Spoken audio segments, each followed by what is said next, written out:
Soy Pau Montserrat, el economista de Futur Legal. En cuanto a mi experiencia, pues bueno, soy licenciado en Economía y en Administración de Empresas y ahora mismo tengo el gusto de poder ser profesor de Economía Financiera en la UIB. ¿Cómo hemos llegado aquí? Pues bueno, mucha culpa la tiene mi padre, en paz descanse, Antonio Montserrat i Moll, que era economista.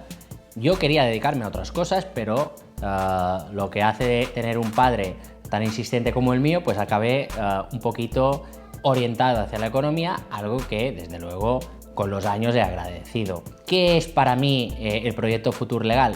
Pues el proyecto Futur Legal, del cual soy cofundador, es un proyecto que pretende unir la legalidad y la economía, de hecho la idea fue de mi hija, con el futuro. Porque nosotros queremos adelantarnos a los problemas que vais a tener, porque desgraciadamente todos en algún momento tenemos un problema con otras empresas, con bancos o con otras personas físicas, y por tanto lo que nosotros tratamos es de acompañar al consumidor, al usuario, cuando tiene necesidad de servicios económicos y jurídicos, pero también anticiparnos a que tenga esos problemas. Y por eso, en mi caso, pues por ejemplo estuve en Salvados en el año 2012 y 2013, pues señalando los problemas del sistema en esos años del sistema bancario, que después evidentemente se han demostrado que estaban.